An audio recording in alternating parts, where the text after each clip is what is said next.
जय हिंद दोस्तों। बिहार में इसी वर्ष चुनाव है और जैसे जैसे चुनाव नज़दीक आ रहा है अब देश के प्रधानमंत्री को बिहार की याद आ रही है। जैसे जैसे चुनाव नज़दीक आएगा देश के बड़े बड़े नेताओं को अचानक से बिहार की याद आ जाएगी। जैसे जैसे चुनाव नज़दीक आ रहा है देश के बड़े बड़े मीडिया चैनलों को अचानक से बिहार की समस्या और मुद्दे की ध्यान आने लग जाएगी। जैसे जैसे चुनाव नज़दीक आएगा बिहार के समस्त नेताओं को, शीर्ष पदों पर बैठे हुए सभी दलों के नेताओं को बिहार की ज़मीनी मुद्दों की याद आने लगेगी। और यही वो वर्ष है जहां पर सभी घरों में बैठे हुए नेताओं को अचानक से जनता की याद आने लगेगी और सभी लोग अपने अपने घरों से बाहर निकलने लगेंगे और वो सिलसिला अब शुरू हो गया है। बिहार के अंदर चुनाव के वर्ष में जितने गांव में, जितने घरों में नेता बैठे हुए हैं सब के सब अचानक से सक्रिय हो जाते हैं। अब गांव के ऊपर से ना जाने कितने हेलीकॉप्टर उड़ानें भरेंगी और आपके घरों के बाहर ना जाने कितने गाड़ियों के काफिले, लंबी लाइनें लगेंगी और आप इन सब में मत उलझना, मत देखना कि नेताओं के किस पार्टी के कितने ज़्यादा हेलीकॉप्टर उड़ रहे हैं। इस बार मत देखना कि आपके घरों के बाहर जो गाड़ियों का काफिला जा रहा है उसमें कितनी बड़ी गाड़ियां हैं और किसका काफिला कितना लंबा है। अगर इस बार भी वही सब देखकर वोट देंगे तो फिर 5 साल तक आप और आपके परिवार इस भ्रष्ट व्यवस्था और इस बदहाल बिहार के शिकार होते रहेंगे। कोई आपको बचाने वाला नहीं आने वाला है। इसीलिए जो लोग परंपरागत तरीक़ों से लोगों को लूट रहे हैं, बेवकूफ़ बना रहे हैं, उनके झांसे में मत आना। और इसीलिए इस बार जो लोग आधुनिक तरीके से, नए नए तरीक़ों से लोगों को झांसा दे रहे हैं उनके भी तरीक़ों में, उनके भी झांसों में मत आना, क्योंकि इस बार आपके पास मौका है। ये 5 साल के बाद आपके पास ताकत आता है। 5 वर्ष तो नेता आपको अपने पीछे भगाता है, एक ही बार आपके पास मौका आता है जब आप नेता को अपने पीछे भगाओ। तो इस बार लंबी गाड़ी देखकर, लंबे काफिले देखकर, हेलीकॉप्टर देखकर वोट मत देना। इस बार मत किसी नेता से 500 रुपया मांगना, इस बार अपने लिए कुछ मत मांगना। इस बार वोट देते समय इस बार उसी को ताकत देना जो आपके लिए संघर्ष करता हो, जो आपके सुख दुख में आपके लिए खड़ा रहता हो, जो आपके अधिकार के लिए लड़ता हो।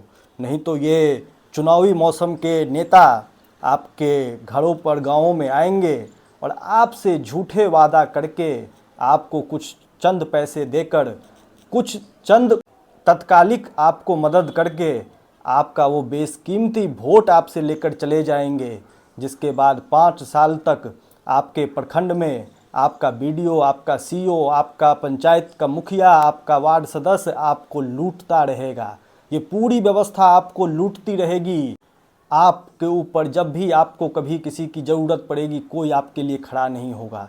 तो इस भ्रष्ट व्यवस्था को अगर बदलना है, इस बदहाल बिहार को अगर बदलना है तो इस बार आप नेता के पीछे नहीं भागेंगे, नेता को आपको अपने पीछे भगाना है। इस बार मत देखना कि कौन ज़्यादा गाड़ी से आ रहा है, कौन ज़्यादा पैसे बांट रहा है। इस बार आपको सिर्फ़ और सिर्फ एक ही चीज़ देखनी है कि कौन आपके लिए संघर्ष करता है जब कोई चुनाव नहीं होता है, कौन आपके लिए खड़ा रहता है जब कोई चुनाव नहीं होता है। क्योंकि आज क्या स्थिति है, 5 सालों से हम लोग संघर्ष कर रहे हैं बिहार के गांव-गांव जाकर, पहले दिल्ली में किया फिर बिहार में कर रहे हैं। और स्थिति आज ये है कि एक दिन में कम से कम 10 फ़ोन तो बिहार के अलग अलग ज़िलों से आ ही जाते हैं। किसी के गांव में हत्या हो जाती है, किसी के साथ मारपीट हो जाती है, किसी का मुखिया उससे पैसे मांग रहा है, किसी का राशन कार्ड नहीं बना है, किसी को शौचालय के लिए 2000 रुपये मांग रहा है। अब आप सोचिए कि ये जो घरों में बैठे हुए नेता रहते हैं, जो चुनाव के समय में अपने आप को जनता का सिरमौर बताते हैं, ये नेता उस समय में कहाँ गायब रहते हैं, कहाँ चले जाते हैं ये जनप्रतिनिधि जो पूरे समाज का वोट का ठेका लेकर बड़े बड़े नेताओं को ये जीत की गारंटी दे देते हैं। कहाँ चले जाते हैं ये जनप्रतिनिधि। दिन में 10 कॉल तो सिर्फ अलग अलग ज़िलों से समस्याओं को लेकर आते हैं।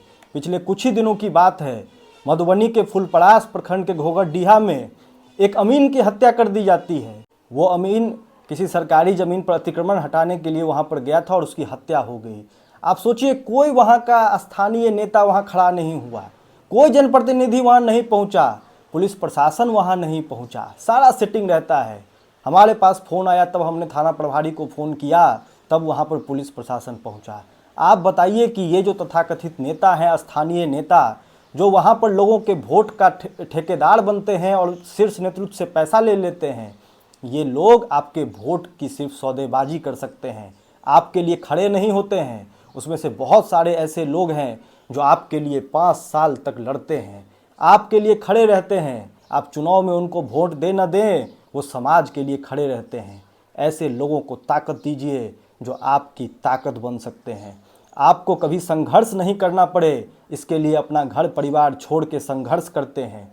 ऐसे लोगों को ताकत दीजिए। हो सकता है उसकी गाड़ी लंबी ना हो सकता है उसके पास हेलीकॉप्टर उड़ने के लिए ना हो सकता है आपको देने के लिए उसके पास पैसे भी ना हो, लेकिन वो आपके लिए लड़ रहा है। आपके आंखों के आंसू पोंछने के लिए वो वहाँ पहुँचता है।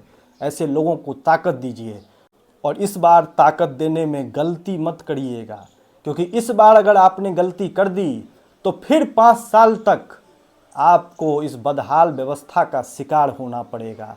आपके और आपके पूरे परिवार को बिहार के भ्रष्ट सिस्टम और भ्रष्ट सरकारी ऑफिसों के चक्कर काटने पड़ेंगे। आपके ऊपर होने वाले हर अत्याचार से आपको बचाने वाला कोई नहीं आएगा। इसीलिए इस बार वोट की सौदेबाजी पैसे में नहीं करना है। इस बार वोट की सौदेबाजी लंबी गाड़ी और हेलीकॉप्टर देखकर नहीं करना है। इस बार वोट की सौदेबाजी सिर्फ और सिर्फ आपके लिए खड़े होने वाले लोगों के लिए, आपके लिए संघर्ष करने वाले लोगों के लिए करना है। तो यही पूरी बात बताने के लिए यह वीडियो बना रहे हैं कि इस बार वो गलती मत करिएगा जिससे कि पूरा बिहार फिर से बदहाल बिहार बने रहे और आपके बच्चों का जीवन बर्बाद होते रहे।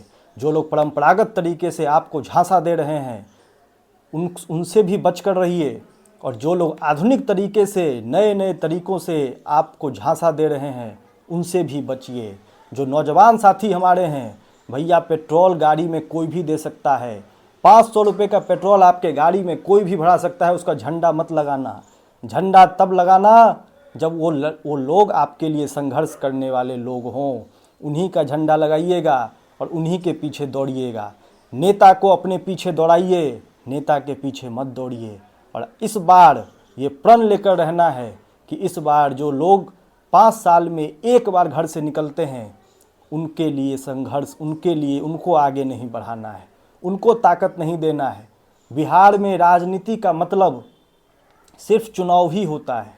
अधिकांश लोग जो अपने आप को यहाँ पर नेता कहते हैं, स्थानीय नेता कहते हैं, वोटों के ठेकेदार बनकर बैठे हुए हैं, वो लोग चुनाव के समय में ही ज़मीन पर उतरते हैं। उसके अलावा अपनी निजी ज़िंदगी में व्यस्त रहते हैं। जो एक बार विधायक बनता है, जो एक बार मुखिया बनता है, बनने से पहले उसके पास साइकिल रहता है और बनने के बाद उसके पास लंबी लंबी गाड़ियाँ और 4-4 बंगले बन जाते हैं। वो कहाँ से आता है? वो आपके पैसे को लूट कर आता है।